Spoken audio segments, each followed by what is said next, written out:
All right, welcome back, Outcasts. So this is episode 1 of the Confessions of an Outcast podcast, and I'm going to be reading from my book for the next 12 weeks, see how far along we can get in it. And I wrote this book about 5 years ago, and there's 13 chapters. So there's going to be 13 weeks, and I guess that's going to be backwards. You guys can't see that, but I'll go through the table of contents real quick and give you guys an idea of what it's all about. But avoiding each and every military veteran's disadvantage, how to overcome the lies the military family believes to get our freedom back. I wrote this when I was in the depths of my transition, so-called military transition struggle. But the military doesn't transition, people do. So don't forget that. And as you can see here, Commander Jared H. Smith. I went by my first name then. I've been going by my middle name for a minute now. So we got a foreword in there by the one and only Scott R. Tucker out of Virginia. We've got a preface and a clavis, which is a clavis is basically it's a key right to the book, because all the military jargon and Navy jargon I use in there, I defined it. And hat tip to my uncle, otherwise known as my dad's brother, for recommending that I put that in there. He was an Army officer, a graduate from the Texas A&M Corps Cadets, but that was a good recommendation he had for me back when he gave that. Then at the very first, I got SITREP, Reveille, a raging war front. And what I mean by that was the raging war front of the so-called military transition. And it's a silent war front that each of us seem to be fighting on our own. And yeah, I don't care what all the people in the military transition space say. We got all these resources and all this bullshit. That's what it is. It's a bunch of bullshit. Because everyone thinks their thing's the most important and the solution, and none of them have a fucking clue. All right. We'll get into that. And then I spell out the 10 lies. Lie number 1, irreplaceable commodity. Lie number 2, chapter 2, time isn't prime. Lie number 3, handheld GPS works great, no compass and chart needed. Lie number 4, relationships are for pansies. Lie number 5, suck it up, buttercup. Lie number 6, experts care about your wealth. Lie number 7, assuming the challenge coin has 2 sides. Lie number 8, Uncle Scam won't throw us out with the bathwater. Lie number 9, Lady Liberty loves us. And lie number 10, the love me wall matters. And by lie, you're probably thinking a lie like you tell somebody a lie. And that's partially true. But I picked up this acronym lie from another influencer that I was listening to back then. And I forgot who came up with this. If y'all know, give me a shout out in the comments. Remind me who said this. But a lie is an acronym for limited ideas entertained. If you know anything about the military arena, just like law enforcement, medicine, and all the different professions, we all love acronyms, right? So I threw acronym in this book. Then in chapter 11, for liberty and true freedom, we have a great advantage. Number 12, the call to action, mission planning, preparations, and workups, because that's a language that us in the military, those of us that deployed anyways, completely understand. Then the last chapter, chapter 13, the top secret classified liberator chapter. And actually that never did really come to fruition based on my military transition kicking my ass. I got an appendix 1 with the comparisons of the lies and truths. Look at that bug in there. And then we got acknowledgments and resources, and then about me in the back. I'll read the back cover for you guys too, and check me out. What do y'all think?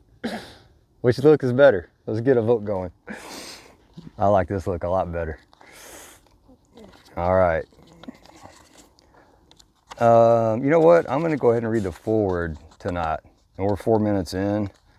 So yeah, I'm going to go ahead and read the foreword by Scott R. Tucker. Good acquaintance of mine. Don't know that I would necessarily refer to ourselves as friends because we don't stay in touch that often. And I bought insurance from him, so he's an insurance guy. If you've seen my other content, you know what I think about the insurance industry.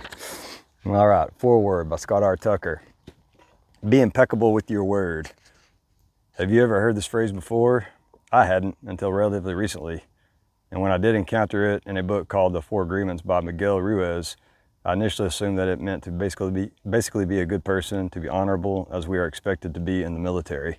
And actually, this is a book that I also read as well, that Scott recommended that I read. It's a great book, The Four Agreements by Miguel Ruiz. I highly recommend you reading it. Okay, as such, I assumed that I already checked that box. But in fact, the phrase means so much more than that. The word impeccable means without fault, and your word is essentially everything that you think and everything that you say. All right, caveat. So a lot of these things that I'm experiencing in society is people say they're gonna do something, they don't follow through. And man, that irks the fucking shit out of me. People don't follow through. Just today, this insurance lady here in town, 3 fucking weeks. Yeah, my husband's coming to look at that vehicle. Yeah, we're gonna take a look at it. Gave her my number Thursday or Friday last week. Yeah, he'll text you. Fucking crickets. Nothing. It's bullshit. Like, what is wrong with people? Like, that irks me. Like, I'm damn near tempted to change my insurance policy to another office just because of her. All right, the word impeccable means without fault, and your word is essentially everything that you think and everything that you say. The essence of being impeccable with your word isn't about being honest or honorable. It's about being very deliberate, very conscientious about your words and thoughts, because what we say and think becomes what we are and what we experience. I'll make sure my mic is good to go. Yeah, I'm gonna put it up here so I can see the light if it goes out. Maybe y'all bear with me as I figure all this out. I'm just doing the best I can. Yeah, that'll work. Is that too distracting? All right, paragraph 2. Here we go. Words are immensely powerful. They create our realities. We're essentially casting spells with our words every single moment of every day. We see this all around us, though we seldom realize that is what we are looking at. We see it in the triumphs and successes of people we admire. It's seen in the seemingly unending angst of people in our lives who never seem to be happy. On the broader social scale, we see it in the form of manipulation coming from the media and from politicians. We also see it and don't realize that we're seeing it in an area of our lives that is especially important to both myself and to the author of this book. That's me. The military, quote, transition, close quote, process, where far too many of us are willing participants in having our post-military lives created for us without any intention on our part at all. That's a heavy fucking statement. That's a heavy statement, especially looking back on mine. If we are to be impeccable, that is faultless with our word, then we must be extremely intentional with it. This means that we must be brutally honest with ourselves. We must do more than ignorantly and willingly cast a spell that is put in front of us during our so-called military-sponsored transition classes. We must dig deep inside ourselves to recognize who we really are and what we really want, and then use those words. Unfortunately, almost no transitioning service member or military family does that. This isn't surprising, really. The very essence of being in the military means that we live and sometimes die by the military's words. West Point drills us with values of duty, honor, country. That's the motto we all come to love. Other words we frequently hear are loyalty, ethics, leadership, honesty, sacrifice, integrity, selfless service, and respect. Side note, Scott Tucker was a former Army officer. I believe he reached the rank of military Army captain. I believe it was, a Navy lieutenant equivalent. He might have made it to the 04 senior ranks in the reserves, but I don't recall. But he was definitely an Army captain. We make countless sacrifices to uphold these words and to manifest these concepts. Deployments, time away from family, working in a toxic command, being assigned to something we hate doing, or even worse, being assigned to something that we suck at doing and know it, but that we have to do anyway. I got some of that too. Obviously, we know that these values are what make our profession one of the most respected in the country. Compare the values of politicians to our own, since they dictate how we're to live. It is very true because of their power to determine the frequency, where, why, and how we risk our lives defending the Constitution. The values in and of themselves are great. The problem is that all of these values, all of these words are based on someone else's agenda. Uncle Scam's agenda, for the most part. As service members, we all strive to be honorable. We all strive to be honest. We all strive to be of selfless service. It's only natural that when we're leaving the military, we want and expect to continue being that person. our passion for service doesn't disappear just because our time in the military ends. So that's true. We still want to serve others. That's true. That's been true up until very recently for me, because I can't serve others well unless I'm serving myself first. Unfortunately, when we are in the military, our desire to serve others gets coupled with the habit of following orders, and what often happens during that crucial window when the service member is preparing to transition by completing paperwork, taking classes, and attending briefings, indeed checking boxes, is that we end up following orders in an area in which the military has no authority to give us orders how we want to set up our lives as civilians. We mistake the government agenda for orders, we take their words to be our own, and we end up blindly creating a post-military life for ourselves that has absolutely nothing to do with who we are as individuals, what we really want, or how we want to serve. We leave the military, but instead of leaving our sacrifices behind us, we continue to sacrifice our own liberty by following someone else's agenda. He nails it. Orders are in themselves a spell. They are words that dictate how we will think, how we will act, and how we will relate to the world and the people around us. Orders have a way of filling up our minds to the exclusion of our own thoughts. That's fine to a point, and it's a necessity in the military for the greater good of the mission. The problem comes in when we allow these orders and those other agendas to completely eclipse who we are, what we want, and even our knowledge that there will be a life after the military, and there will become a day when we must be ready for it. Transition, traditionally and incorrectly identified as a 12 to 24 month window, is just not enough time to remember who we are. It's not enough time to resume thinking our own thoughts and casting our own spells. A far better strategy, and the one recommended by my good friend J. Heath Smith in this powerful book you are about to read, is to never forget who we are and what we want in the first place and why we're serving this great nation. When I met Heath, he was someone who had done all the right things with his financial life. He assumed he was just going to translate his military career into a civilian one. As I got to know him, though, I asked him a simple question. Is a career in the supply chain and logistics what you really want? Is that the career that genuinely interests you? I said no. And so Scott said, then why are you going to do that? See, and I was a supply corps officer in the Navy. So supply corps officers took care of food service, berthing management, parts management, hazardous materials. There's some of us did do some transportation type stuff, but most of us are at the so-called tip of that spear on the warfare platforms, the ships, the submarines, etc., providing the parts and food stuffs, provisions to the so-called warfighters. We're warfighters too. We could throw lead if we needed to. We being supply corps officers and the culinary specialists and storekeepers who keep the ships going. All right, along with a whole bunch of other experts that are all required to do what the Navy does and to make it possible. So back to Scott. That conversation sent him on this amazing journey that has unfolded over 2 years, and he's now written his own book about what it means to hold your own identity while you're serving in the military. What he has learned on this journey is that we should all be preparing for post-military life starting the day that we enter the military. Unfortunately, few if any of us take this approach. All too often, we don't think about what's going to happen to us post-military until the day that we make the decision to separate, or the day that, without warning, the decision is made for us. As in, you don't get selected, on that first look, and then you don't get selected again, and then you don't get selected a third time either. And as a very junior lieutenant commander, 04 pay grade, I saw lieutenants not get selected for 04, and I processed them out of the military, and it was hard to watch. It was hard to deal with. And then what was harder to watch were the senior officers, the 05 and the 206s that I helped process out, who were completely unprepared and unready, even though they had hit that 20-year mark 3, 5, 7 years beforehand. Completely asinine. Made zero sense whatsoever. All right, back to Scott. Making this change in perspective is not easy. Making your own decisions, using your own words to cast your own spells rather than following orders, and then taking complete responsibility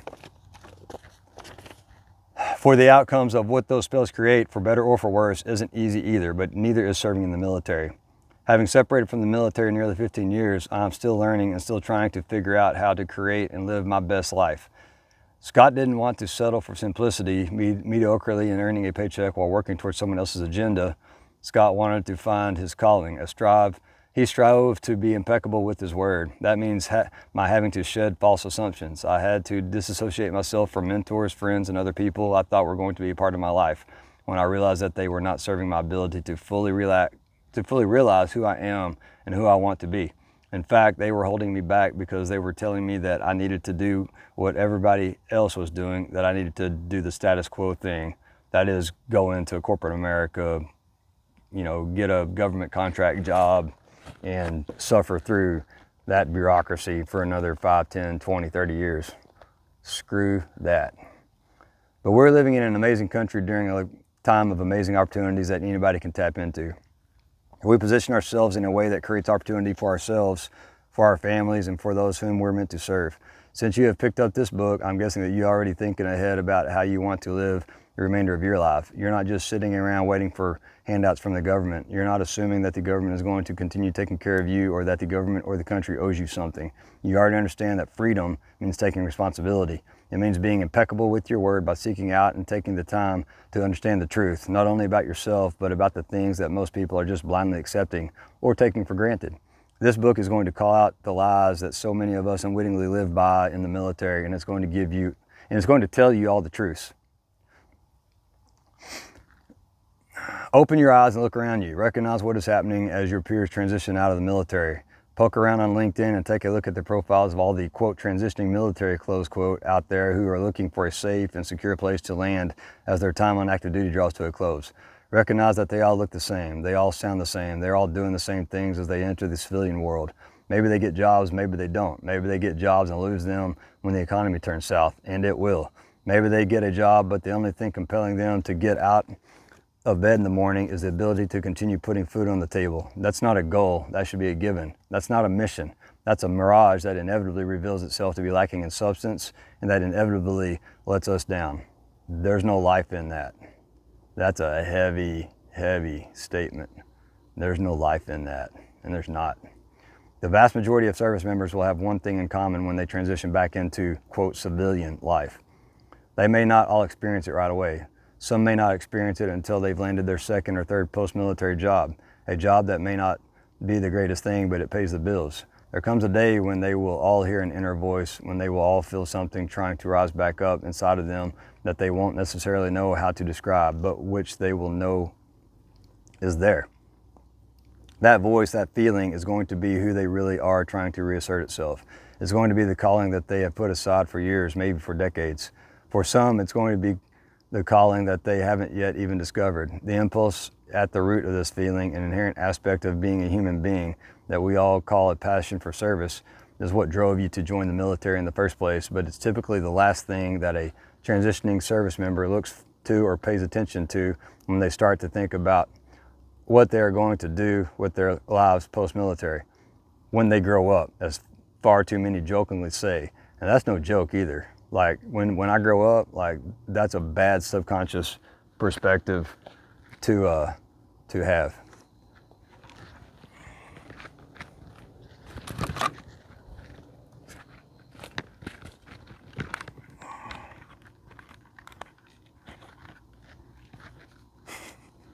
It's gonna have to work for now.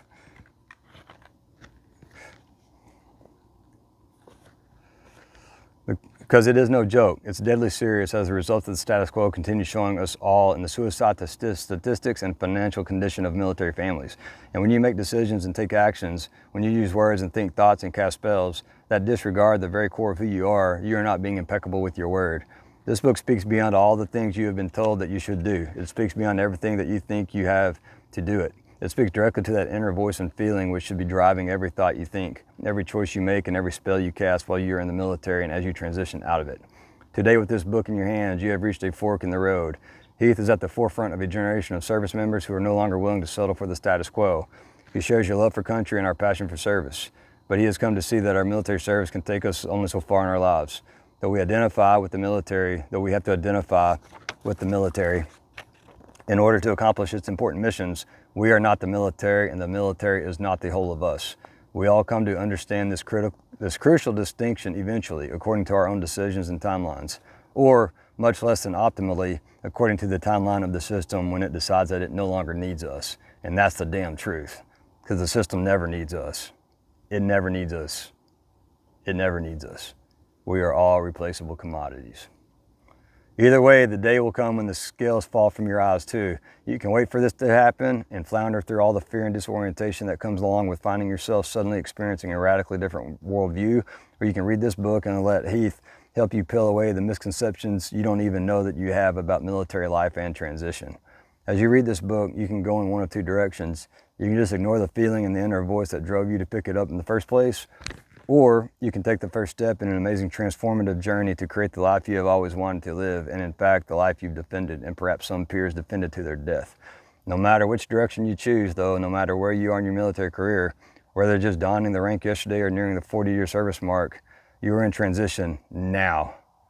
And now is an acronym as well, so stick around to learn what that NOW acronym is. Ignore that truth at your peril. Scott R. Tucker, founder of U.S. Vet Wealth and author of Veteran Wealth Secrets, the post-military playbook for obtaining autonomy and financial control in the modern economy. That's a great book too. I absolutely read it. All right, now as I mentioned on my episode 0, you can see on this page here, it's typically an empty page after the close of a chapter. Well, I use that empty space for quotes, that's Outcast style. You don't see that anywhere. There's always just a blank page. Well, I didn't make it blank. I was like, I want to use that space. And this particular quote here was from Todd Connor, who wrote Third Shift Entrepreneur out of Bunker Labs, which is one of those military transition entities that they've got it partially right, but they don't have the full solution either. Todd said, quote, "The small minority of people who step forward with an opinion, that's power." Close quote. And then another one from Historical, Thomas Jefferson. There's a lot of Thomas Jefferson and Thomas Sowell quotes in this book. Right? TJ said, Thomas Jefferson, we go way back. I call him TJ. Quote, "I predict future happiness for Americans if they can prevent the government from wasting the labors of the people under the pretense of taking care of them." Close quote. You know what? I'm going to go ahead, and this is 22 minutes. I'm going to go ahead and stop this here, and I'm going to put all 3 of these out. Actually, you know what? I'm just going to release this one tonight, Monday night, and then I'm going to do a preface as well. Maybe I'll get through it. You know what? I think I'll do the preface now. So we're at 22 minutes, so that'll be okay. I'll do the preface now, and then I'll release that tonight, Monday, and then I'll read chapter 1, and I'll release it Wednesday as scheduled. A little sun brew citrus cerveza. It's a Corona for the summertime. It's good too. All right, preface. So I wrote this, and I start with a quote from Travis Manion that says, quote, "If not me, then who?" Question mark. Close quote. I began authoring this book while entering my transition window, slightly ahead of 24 months from my expected separation date. In fact, retirement from active duty U.S. military service.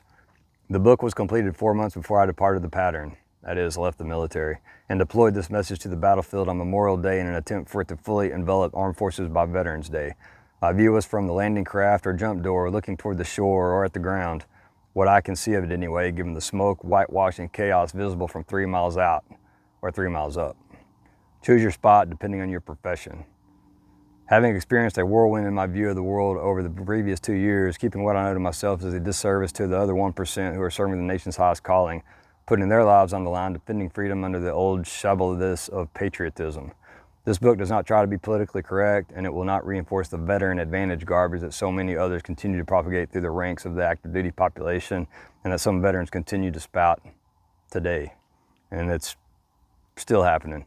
Most veterans already know better, having learned the hard way. I intentionally highlight both the true disadvantages that I perceive to burden service members and their family, and the monumental challenges these heroes must overcome to embrace liberty and find true freedom beyond our time in service with arms. For a veteran story that includes uniforms galloping over rainbows to find treasures in Valhalla, attend the Department of Defense Transition GPS, Goals, Plans, and Successes, TAP, Transition Assistance Program, curriculum only once you or the government for you decide to separate or retire. Then wait until 12 to 24 months out from that inevitable date to read this book. Lastly, do not heed this advice. There will be no sympathy as you ride your unicorn straight off a cliff. Everyone else has their own lives and troubles to deal with and will allocate little time to help the unprepared, ill-informed military family with theirs. I wrote this book for the benefit of junior officers and their spouses. We are greatly indebted to you, not for my peers, that is senior officers. Why? For the simple reason that many in my boots and wearing senior officer rank or higher who have decades of experience are already set in their ways.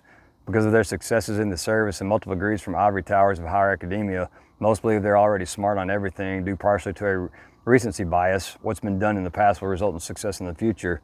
I've got 4 degrees myself, and I was fooled. Many other service members, military spouses, and their extended family and friends have been too. I guarantee it.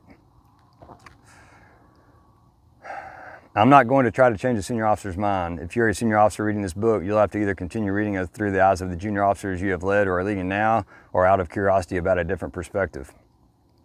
I wrote this book for the newly commissioned military officer, or even those at junior war college, to make a single point. The plans you are making for your future now, while you are in service, most likely will not work out as planned.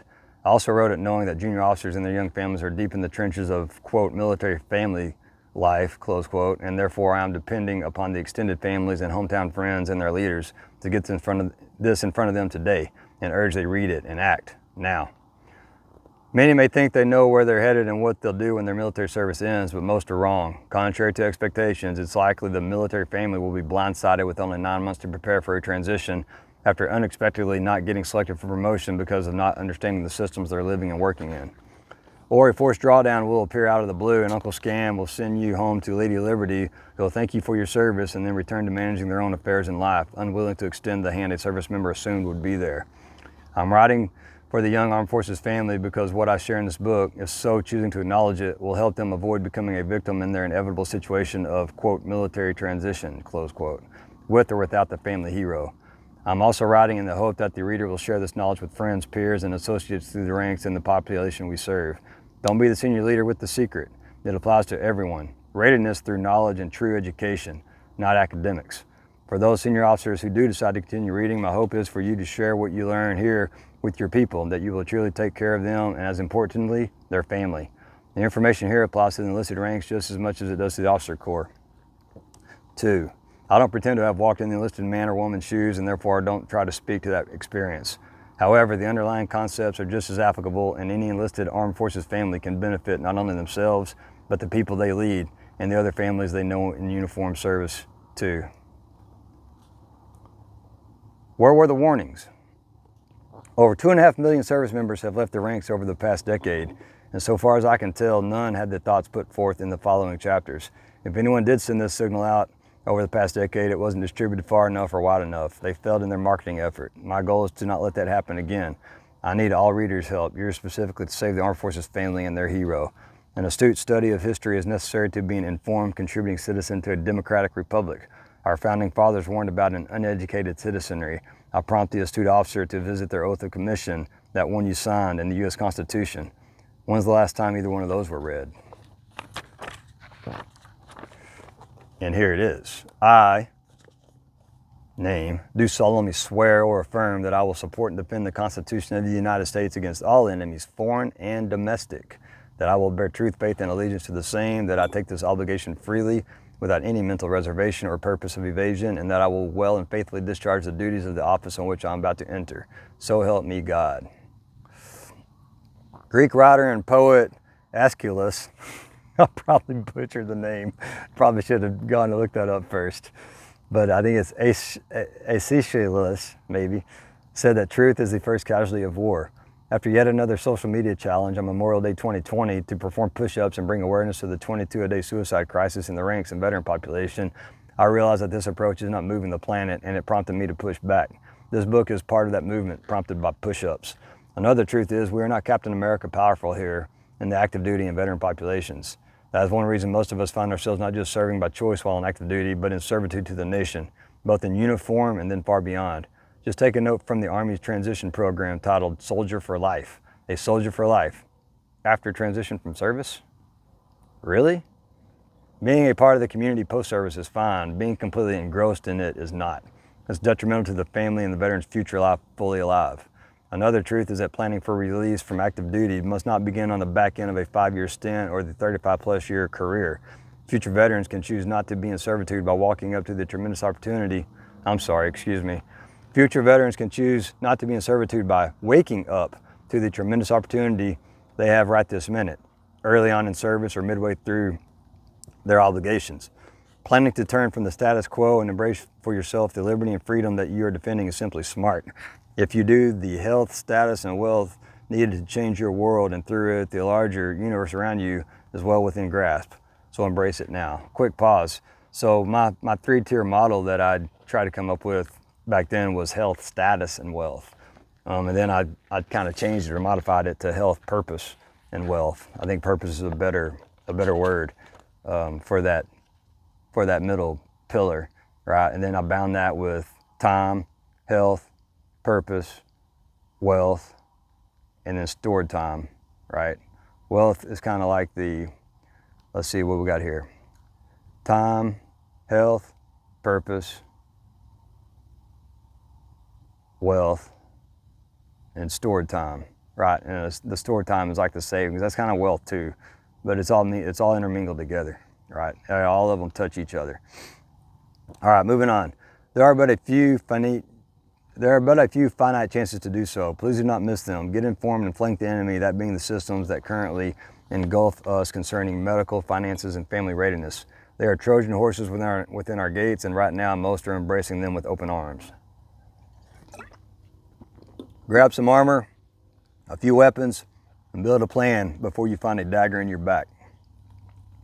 This book is one of those few opportunities to prepare for the inevitable transition battle ahead of your most important mission, which will send every armed forces family and the vast majority of their heroes back to take part fully in society. Set this knowledge aside to your peril and embrace your servitude in the future. Who and where I am. As mentioned above, I wrote this book primarily for junior officers across all branches of uniformed service. This is an underserved crowd in the military transition discussion, and they can directly touch the enlistees they are charged with leading, both in the foxholes ashore and divisions afloat. But it is expected that as leaders, senior officers will consume it too. Don't you want, and in fact need, to know what it is that your junior officers, that's a JO, know? And then that salty, dusty senior officer enlisted leader can share with their peers, leaders, and subordinates. As a JO, most are probably recently removed from the training pipelines that changed their very being and are now on their first operational tour, staff assignment, defending freedom. I am turning everything believed today on its head. Less than 2 years ago, I could not have done so. I was still living in the fog of war and work, approaching 18 years in the institutions as, quote, a company man in the U.S. military. As a senior officer focused on the mission of defending freedom. How my world has changed. This book will give you the insights I wish I had 25 years ago, well before ever joining military service. As I pen these thoughts, I'm entering my so-called transition battle after recognizing only late in the game that I was on a transition mission. Thanks to Herb Thompson's book of that same name, I realized that I had terribly fumbled my transition pre-deployment planning, preparations, and workups. I felt scared as hell as a result, but also feel revitalized, energized, and even born again. I got my mojo back.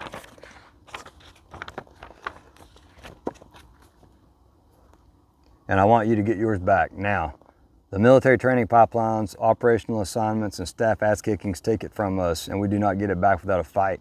Once we get it back, our service to the nation, our people, and our families can improve dramatically. I also feel a level of confidence that having an 05 pay grade pension or safety blanket beginning at 42 years old, along with a clear idea of where my family of 6 is going and how I will continue to support the standard of living they are accustomed to.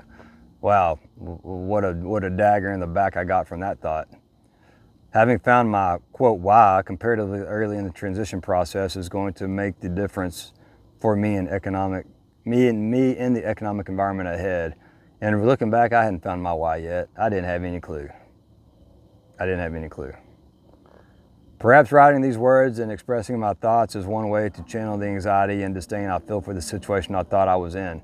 That does not matter to you, but what should matter is that whether you're a junior military officer, a young enlisted service member, or a seasoned, dusty, and salty non-commissioned officer, that's an NCO, or high-ranking general officer flag officer, or a GOFO, you can equip yourself now with the revelations I began to have about military service starting in August 2018. You can then take care of those service members around you and the veterans from your past. You can learn the tactical knowledge that will set you up for your inevitable separation or retirement date. The Armed Forces family can set themselves up to strategically live life fully alive in total autonomy and change the small slice of the universe that surrounds you. The strategy informs the tactics deployed, and both ends of the spectrum are connected via the operational level of war. Read that again. Okay. The strategy informs the tactics deployed, and both ends of the spectrum are connected via the operational level of war. All right, so that comes out of Sun Tzu's teaching, The Art of War. It also comes out of Clausewitz's On War, thick-ass book that I didn't care for reading in junior war college. All right, moving on. By taking diligent care of your people too, now and in the future, you'll be empowered to reach back to past colleagues to make amends with any who you believe were left behind. I'm doing the same, using whole numbers from the ships of my past, SSN 705 and CVN 77. I'm offering the enlisted men and women I led the opportunity from now until I'm dead to congregate with me once per year on July 5th and July 7th to learn all I've learned about the systems we're living and working in, so as to make up for what I didn't lead them toward when I first had the chance. Their big M mission of life beyond uniform service. For information about these virtual rendezvous locations at my website, which died. Y'all will learn why at some point. I'll start sharing all that, but that website's dead. But they should be able to find me through YouTube and my Linktree accounts, LinkedIn. Like they can, if they want to find me, they can find me, and they're welcome to reach out. And I'll honor that. I'll honor that commitment. So we're going to try to put something together on, I guess, July 5th and July 7th this year. I only got like a month to plan it. I better figure it out. All right. As a junior officer, I was consumed by the little M mission of being mission ready to break things and kill people, that for which our training and our culture indoctrinated us all. It's a dangerous mindset to have. I failed the men and women that I served with, and I didn't even know it. I was part of the problem. Now, in this information age, I can try to make amends. Do not become a VA statistic, and do not let anyone you know and have served with become one either. If it has already happened, my heart aches for you and for that service member or veteran's family. It did not have to end that way. But now another choice, a different outcome, is well within grasp, and you alone can change the future for a service member, their family, and those around you whom you care deeply about. Do not gun deck, that's Navy slang for half-ass this opportunity, and cheers to us, we serve. To find true liberty and freedom far beyond uniform service, read this book fully and then accept my call to action immediately. I can lead a horse to water, but if you throw the too long didn't read card, I cannot make you drink. Good people will get left behind if we do not change our approach to military transition for armed forces families. It comes down to basic family readiness, and that begins with each and every service member. To find liberty, avoid the ambush, and help the family overcome the lies maiming most throughout the transition battlefield landscape, the approach to military transition must change. The uninformed, uniformed lies the active duty family must recognize to achieve true autonomy ahead of military transition and for life far beyond are keeping many mired in mediocrity, unable to live their lives to the fullest. Then there are the 10 lies a military family must recognize and overcome to achieve liberty and freedom beyond uniform service. All of that and more will be unpacked in the chapters ahead. The missions and task focus that saddle most in tactical, operational, and staff assignments are substantial. In fact, they are nearly overbearing, but we can use the environments we're in during these little M missions to fully prepare and plan for that inevitable big transition mission and ensuing battle, which will provide an opportunity for enjoying freedom and life beyond uniform service. True liberty and freedom will not be handed to us on a silver platter, regardless of military service. To achieve it, prepare for fighting through your battle, and winning it with authority is the only way to seize your destiny.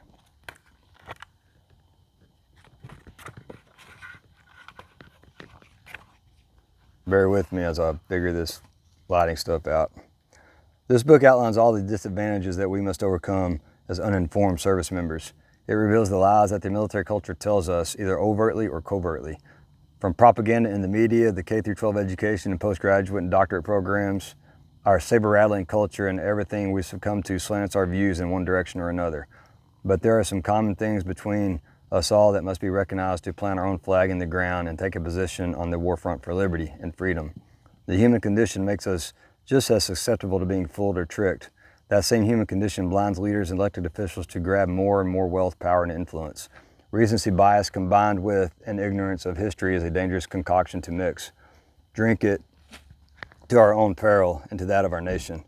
Set aside emotion and feeling and embrace some critical thinking and rational thought by logically connecting the dots. See what and where it leads you. Disagree with me? Write your own book and get it right then. It's extremely hard, even painful to do. I know because I broke through the fog and have seen the light. I let myself be lied to for most of my young and adult life. I owned that, got over it, and then got educated, empowering me to take life by the horns and control my choices and embrace the outcomes, good or bad. So I'm sharing that knowledge with you, a family member, friend, or spouse of your uniformed services hero. They are likely sorely uninformed while uniformed, so get their attention and sound the alarm. They're very busy and distracted with their little M mission of their current assignment. They're counting on you to get this information in front of them now. Then they can intentionally and informatively turn one eye toward the big mission. A large part of it is their inevitable military transition out of uniformed service. It involves ensuring their armed forces family is fully mission capable for life in service and in preparation for far beyond, with or without their hero, whenever that time comes. This book is written in that context for both the service member and their family friend to read and then, as importantly, share. For if we have the knowledge but don't share it, then what good does it do to our world? Those who fail to study and understand history are bound to repeat it. And remember, the winners, they write the history, but that doesn't necessarily make the winners right, no matter how much they write. Recall, the education system is owned by the Department of Education, the health system, Department of Health and Human Services, which by chance has the largest budget in the federal government, nearly twice as large as the DoD. DoD spending maintains a hefty chunk of the pie with 800 plus bases around the globe. The next dozen countries combined only have 32. China has one foreign located military base. The size of today's U.S. federal budget, the $28 trillion in growing debt, now it's over $39 trillion. Continuous federal deficit spending, the 2022 budget of over $6 trillion with a $3.2 trillion revenue forecasted, and the tax burden ahead combined with the real domestic threat from the debt-based monetary system is the devil in the employment details. I've got no ill will toward any individual serving or working for the U.S. Navy or the DoD. These are institutions made up of people indoctrinated as hammers who look at their worlds and all the problems in it as nails. This work is about the institutional claims of taking care of our people and the, quote, military family when the data shows that we are not. It's up to the individual to take care of themselves first, and through doing so, they're much more able to take true care of their people. Because the fact is, we all leave the service one day, guaranteed. Intentional, informed planning will offer a better chance of experiencing and enjoying that liberty and freedom we all sacrificed a portion of our lives to defend, with some giving it all. Let's not forget that. I don't offer solutions to those challenges and opportunities here because every service member's in Armed Forces family situation is different, and because the cookie cutter solutions are made for everyone and no one. The government offerings exist for the masses, as do the benefits we're offered. These built for the masses programs have some limited benefit for the collective, but do not offer the service member or their family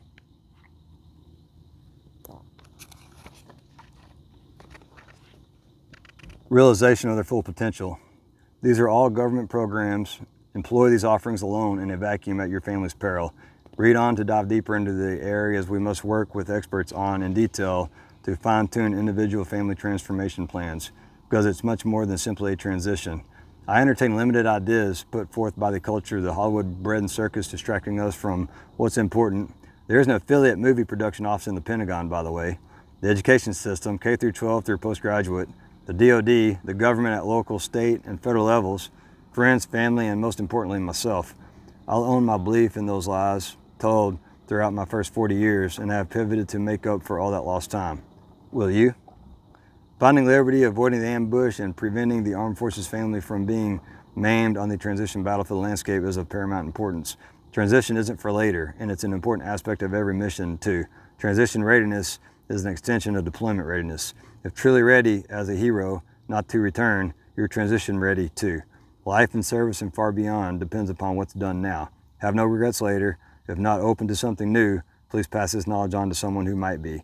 Don't deny them their opportunity to find their liberty and embrace their freedom. And I close with this quote from another influencer of mine who was a business advisor during this time of my life. Jason Stapleton says, quote, "Say it out loud. It's my fault." Close quote. Jason's the author of the Nomadic Wealth Formula and founder of the Nomad Network at the time. He's out in California. So that's it. That's the foreword and the preface. And then I open the book with my signature closing line, "To your liberty." And then I try to get a hashtag, heck yeah, attached to my name. And that story came from naval aviator at Submarine Force Pacific Fleet.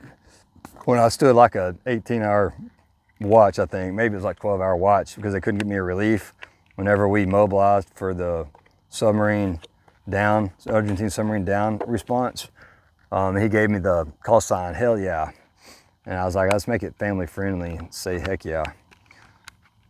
So anyhow, that's that. We'll stop there. I'm 45 minutes in. That's plenty long enough. If you didn't want to watch the whole thing at one time, you can go back and listen to one or the other, but there it is.